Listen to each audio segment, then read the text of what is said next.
Hi, Ashley here with hearthookhome.com, and today we are going to start a Tunisian in the round cowl pattern together.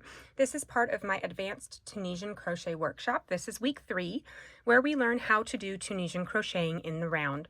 So we are working up this brand new cowl pattern together. Then next week we're going to intentionally screw up so that we can learn how to fix it together. So this is going to be great. Let's learn how to do Tunisian crocheting in the round with these two gorgeous colors of Mighty Stitch. I've got Ivy Heather and Dublin. We're going to use the Dublin for the forward pass, so that's what you will see on the outside of the cowl, and we'll use the Ivy Heather on the inside, so that's what you will see peekabooing through these stitches as you look at it from the outside. It's a great effect, and it's beautiful color work, and it's as easy as crocheting a solid color. So let's get started.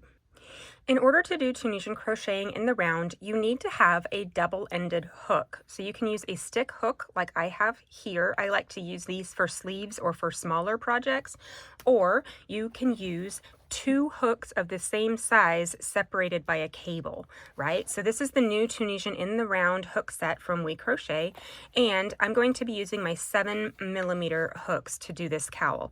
You can see the size down here. It's probably harder to see on video than it is in person, but these are both 7mm hooks. I'm going to be using these with my Mighty Stitch yarn, which is a worsted weight. This calls for a I through a K, and with Tunisian we almost always have to go up at least one, maybe two hook sizes, so I'm going with the 7mm here. We need to decide whether we're going to use the shorter cable or the longer cable, and that really just depends on what you're making. So for this cowl, I can use either of these. I'm probably going to use the longer just so I can fit all of my stitches in an entire round on one pass instead of having to break it up into multiple passes. I'm going to grab my little tool here. These come with the set, so I'm going to put my hook on here.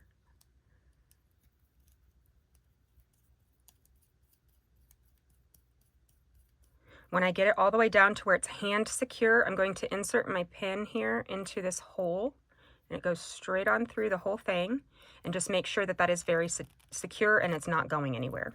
Very important. You do not want to lose all of your stitches because your cable pops off. I have had that happen, not with these hooks, but with different hooks, and trust me, it is not a pleasant experience for anyone involved, including my family. Okay, so now we've got that tightened up. I'll put that back in my hook case. So now I've got these two beautiful hooks with my cable. I am ready to start doing my Tunisian crocheting in the round. I will say you've probably noticed this little stitch marker here. This is very helpful in Tunisian crocheting in the round. You don't have to use it, but it is helpful, and it takes 2 seconds, so why not? Next thing we're going to decide is which yarn we're going to use in our forward pass. Like I said, I'm going to use the Dublin in my forward pass because I like to have the darker color in the front with the lighter color peeping through the back. Of course, you can do however you like. You could make this in a solid color as well, but I will say that it is a lot easier, particularly when you are learning how to do this technique, if you have 2 different yarn colors. We are ready to start our Tunisian cowl. We're going to start with a slip knot like normal.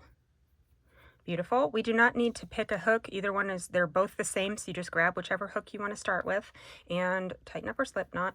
This cowl, we're going to start with a chain of 100, just to keep it easy. Now that I've gotten my 100 chains, it's time to start pulling up loops. So this is going to look a lot like regular Tunisian crochet until we get to the join part here in a minute. So you've got your second chain from your hook, looking at the back bar. We're going to pull up loops in all of those stitches that we just made, all of those chains. So just continue pulling up loops. Now that I've gotten all of my forward pass loops pulled up, I've gone through all of these chains. Before I do anything else, and I should have done this first, but here we are, I'm going to mark that first stitch made, this first one right here. I'm just going to mark it like this, just so that I know for the future, this is the first one, right? So now that I've gotten all of these stitches pulled up, I'm going to push them over to the other side of my hook, and this is going to be my backward pass. So I'm going to pull some of this yarn here, and now for the very first yarn over, only this one in the entire cowl, you're going to do a chain 1 or pull through 1. Right? So you're just doing that first one there. Now, for the rest of the entire cowl, you're going to do yarn over, pull through 2. And this is exactly the same backward pass that we always do in Tunisian crochet, but you can see that these colors are popping through each other like this, right? So I'm just going to continue yarn over, pull through 2 until I get all the way through all of these chains, and then we're going to pick back up with this one, right? We're going to form a circle next. We've almost gone all the way around. When you get to where there's only one loop of each color, do not pull through anymore. You always have to have at least those 2.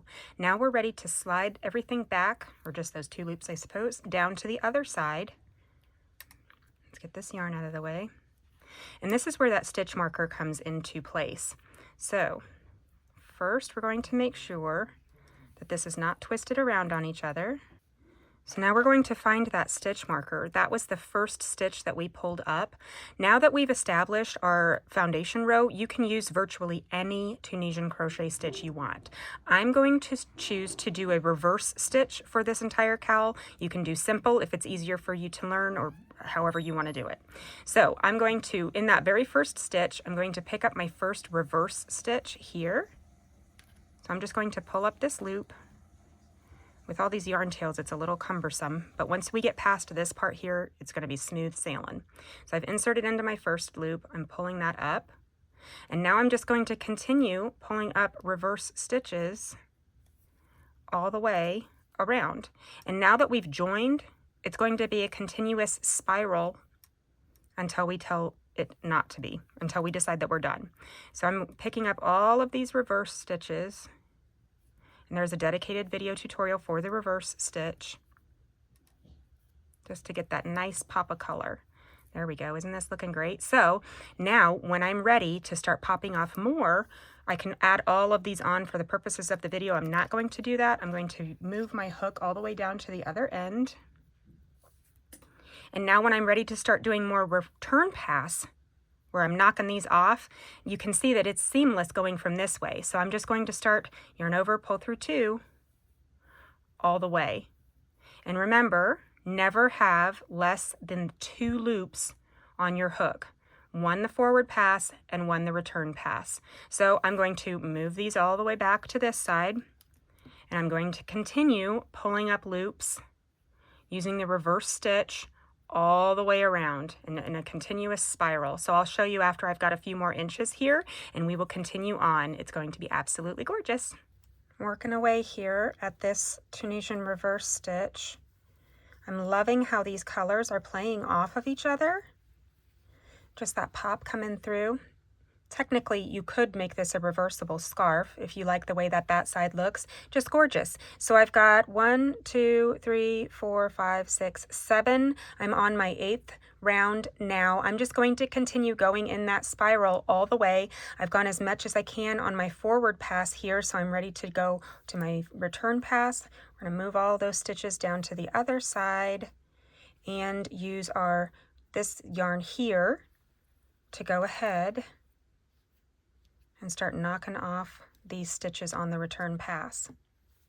If you want to, you can go ahead and weave in the beginning yarn tails down here if you don't want those hanging out anymore, and they can get kind of annoying. They can kind of twirl up in these when you're turning back and forth to do your forward and backward pass. So you can go ahead and weave those in if you like. I would leave the stitch marker there just because there's no point in taking it out really, and it won't hurt to leave it on, and you might need it in the future if you're going to be needing to counting your rows or anything like that. So I'm just going to continue on with my Tunisian reverse cowl. At some point here in the future, I will screw up intentionally on this portion here. I will pull through too many or not snag it quite right, and that will be next week's installment of the Advanced Tunisian Crochet Workshop, where we will learn what to do if you lose a bunch of these stitches and you've got all of these other ones on your hook, so that you don't have to recrochet all of those stitches.